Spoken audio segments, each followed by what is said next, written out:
It's like, I've been planning all day to make this video, and I was very excited about making this video, and I'm still excited about making this video, but then you receive a phone call from an insurance adjuster that just starts talking all this ridiculousness, telling you about limits that you know do not apply, big loss, frustrated client who is just dying to move into her new home that she just purchased insurance for, and the adjuster has the audacity to call me and tell me that, oh, well, just letting you know about these limits that are on the policy. And I said, what does that have to do with this loss? Oh, well, I just wanted to let you know. It's like, what are you implying? I asked, are you going to be putting these limits on this claim? Oh, no, that's what we call the backstroke, because I don't know what the heck she's thinking.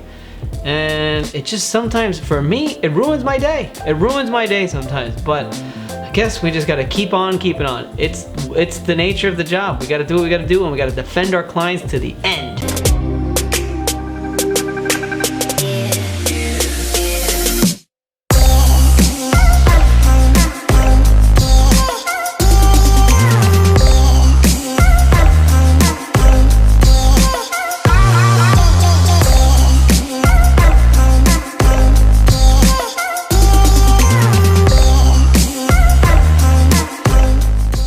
What's up, advocates, and welcome back to another episode of the Commercial Claims Show. I am your host, Vince Perry, licensed and certified public adjuster in the state of Florida, California, and Texas. And I am here to help you, educate you a little bit about, I don't know, public adjusting, insurance claims, and whatever the hell else I feel like talking about. You can find me on Instagram, you can find me on LinkedIn, and you can find me on Facebook right here. Feel free to subscribe, please. Subscribe because it is free. Subscribe, click on little bell so you see every time that we have a new video, because not only videos do we have, we also have podcasts. So whenever a new video comes up, you get a little bell that says, hey, new video from the Commercial Claims Advocate. Whenever a podcast comes up, we put it on YouTube. Hey, new video from the Commercial Claims Advocate podcast. We've also got free webinars that we do. We're going to be doing those a little bit more often as well. And right now we're in the middle of a online one-on-one consultation that is like just seriously kicking butt. We're really excited. It's the first time we provide something of that. It's basically a step-by-step way of how I manage my claims and how I have grown my business over the years. Pretty good stuff. So far the reaction is good. Thank God, and we'll keep it going. Today, I want to talk about something that actually comes up pretty often, and I try to help people sort of figure out what they want to do.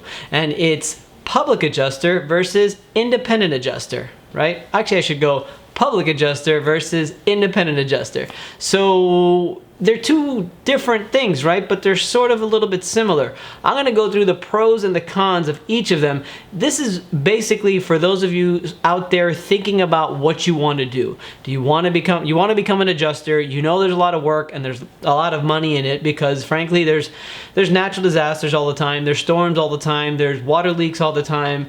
Basically, this is a job that is basically recession proof, to be honest.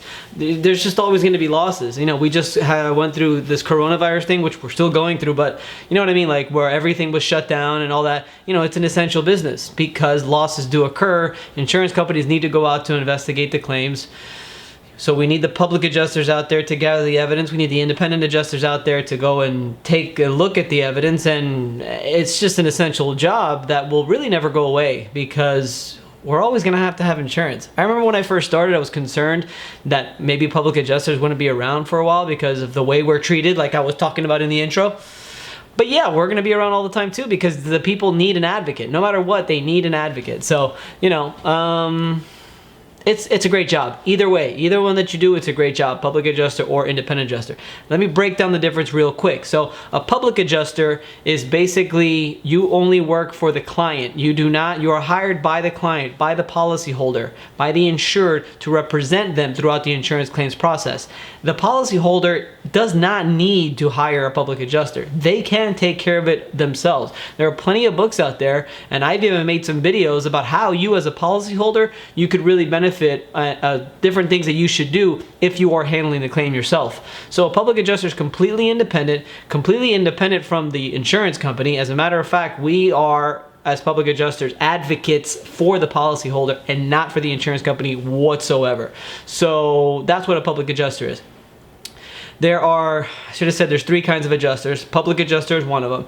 The other kind of adjuster is a company adjuster. Company adjuster is also known as a desk adjuster. And these are the people that basically work in the cubicles, in the headquarters, in the claims departments of the insurance companies. So for example, I was a company adjuster when I first started. I was a company adjuster for State Farm Insurance. I was an auto claims adjuster. So basically, if you got in an accident, you would call State Farm, somebody would take all the information down, and it would pop up in my queue eventually of new claim here, you need to contact the insured, get the facts of the loss, do this, this, this, and that. And then basically I'd be the adjuster, at least handling that part of the claim. I didn't have claim ownership, but that's fine, whatever.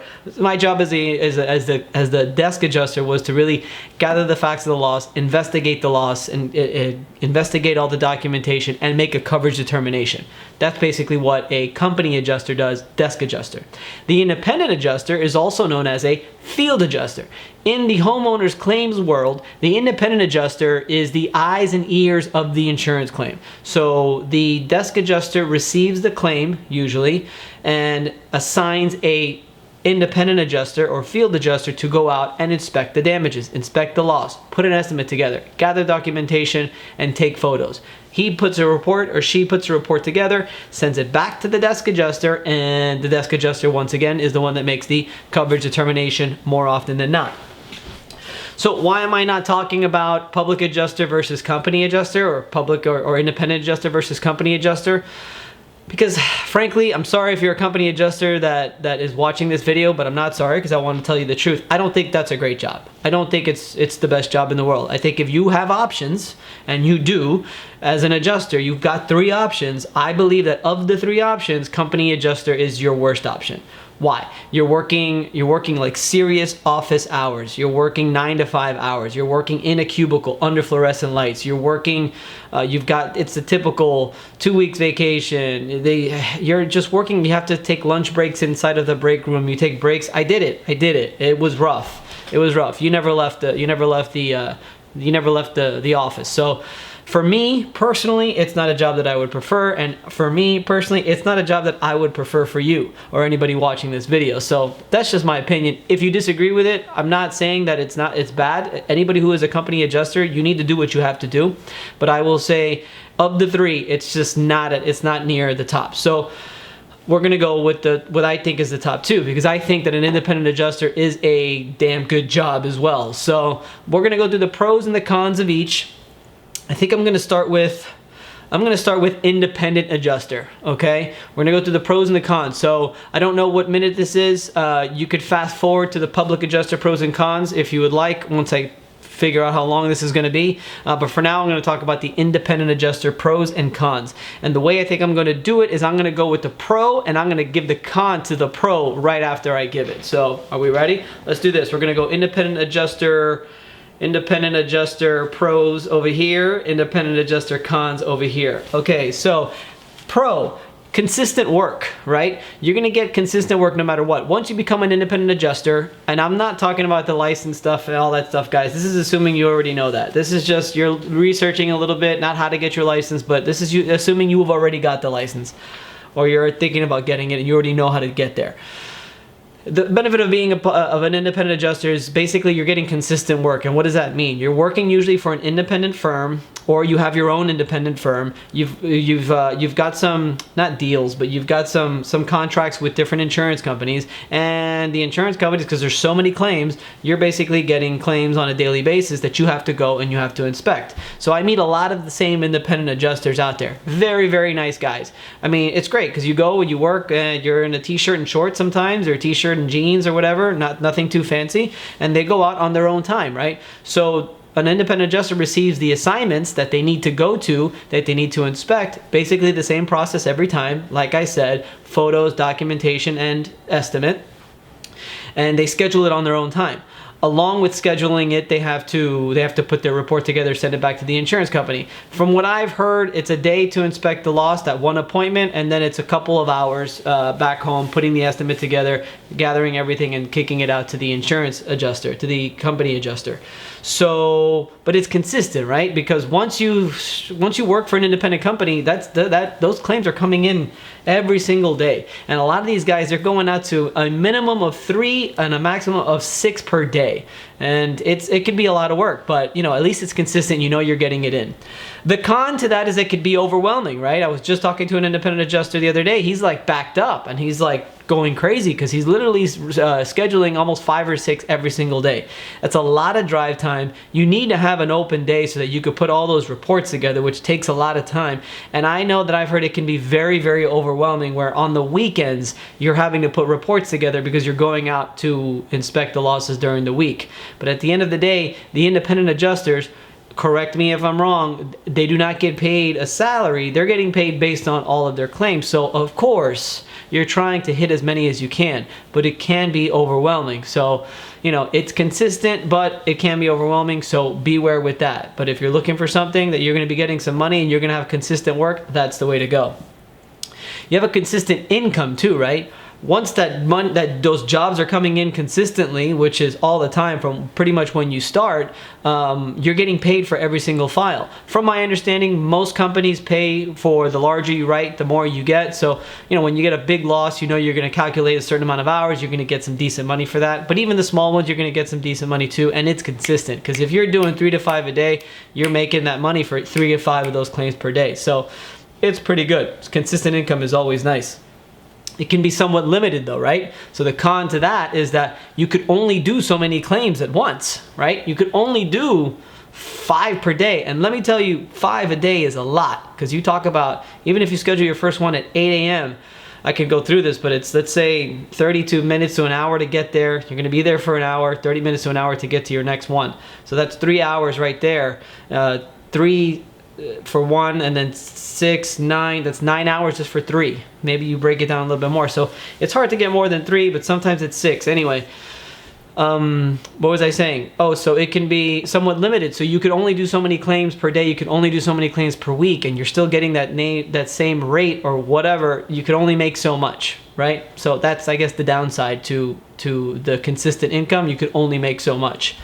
Another pro is you also have an opportunity for catastrophe work, right? So like when there's a catastrophe anywhere in the country, usually as an independent adjuster, you can get sent out by your independent adjusting firm to go out and do different cat work. Or you can get like a temporary license and you can go out there. Because as a public adjuster, I'm going to get to the pros and cons, but for me to go to another state, I need to have another license. And let's face it, I need to know people and meet some people there who are going to actually refer me. As an independent adjuster, if you can get a temporary license, your firm can send you out to Texas or to Miami or to wherever there's a catastrophe, and those assignments are already coming in from the insurance company. So the work is coming in already. So it's pretty nice. There is a con. Okay, so there's no con to the extra cat work, but there is a con where, as an independent adjuster, remember, you are technically independent, but you are on behalf of the insurance company. So it depends on how you feel about that, because I know I speak to a lot of independent adjusters who aren't crazy about that. So what I want to say is that you still have to sort of answer, you're an advocate of the insurance company. That's the fact of the matter is. If you're okay with that, that's okay. I mean, that's fine. Again, I think it's a great job, and that's why I'm talking about public adjuster versus independent adjuster. But just understand that if that's something that bothers you, that you feel that the insurance company is underpaying where they shouldn't, like a big complaint that I get is independent adjusters putting their estimates together, sending it to the company adjuster and to the insurance company, and the company adjuster and insurance company outright denying the claim or cutting up their estimate and underpaying. I mean, it happens all the time. So if that's something that you can't deal with, then that's going to be something that's difficult. If that's something that doesn't matter to you, then all more power to you. So those are some of the pros, some of the cons. You look at these pros and look at these cons. I want you to look at them carefully, because I'm basically going to give you an alternative of being a public adjuster, that some of the pros are actually cons as public adjusters, and some of the cons in independent are some of the pros in public adjusting. So let's go right through it.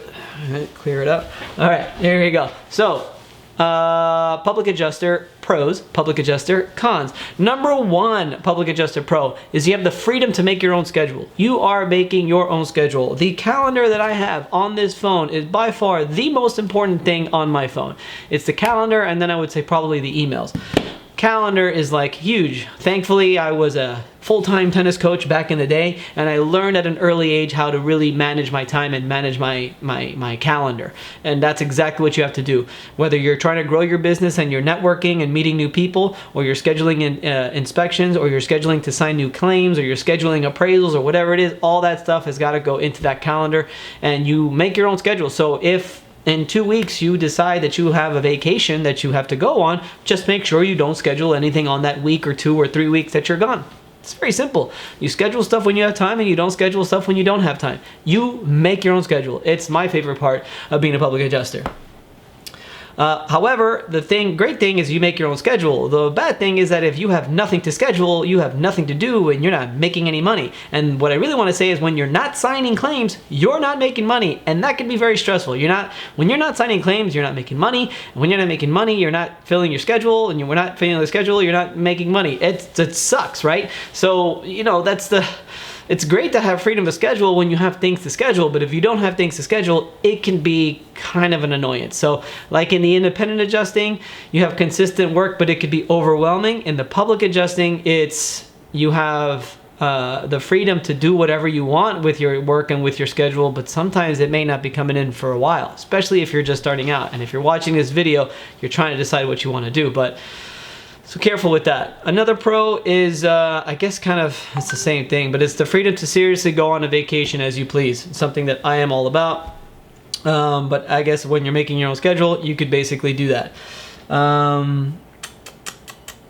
Let's get to this. Wipe that one out. Income pros is you have the potential to make a lot of money. A lot of money. Because we get paid based on a percentage. So the larger the claim is, the more money we make. I know in some states you only get 10%, in some states you get 20%, but let's just say $100,000 loss that's settled, that's $20,000 to you as a public adjuster right off the bat, like right when it's settled. And even if you're at 10%, that's $10,000. That's a lot. If you sign a few of those a month, you're making a lot of money. So the potential for some serious income is there as a public adjuster. The con is inconsistent income. Very inconsistent. You have got to learn how to manage your money, because if you do not, you are going to find times where you are broke. I have been there throughout my career. Not throughout, but in the beginning of my career. Even after I was a public adjuster for a year or two, I decided to go on a little spending spree and on a vacation where I wasn't signing claims, and all of a sudden a few months later I'm like, whoa, I need to fire my assistant, and I need to really think about reconsider what I'm doing here and how I'm managing my money. So a lot of income potential, but it could be very inconsistent. You can have a great month and you can have a really bad month right after that. So be careful with that. And that's it. I guess the two pros, the two cons are here. And that's pretty much it. So what I want to get to now, okay, is the kind of person that I believe is suitable for each one. And again, I think I am the kind of person that I'm better for as a public adjuster. And I'll tell you why. Just because I've got a good, strong work ethic. I've got a pretty decent personality where I get along with a lot of people. And when I first became a public adjuster, I did have the opportunity living at home where I didn't have to have I didn't have to have a lot of money. I was able to struggle for a while to really lay the groundwork for the public adjusting, which eventually flourished, right? And I also had another job. That's another pro, I guess, is you could have another job. I had another job teaching tennis, so I was making some consistent income there while I was really growing the public adjusting.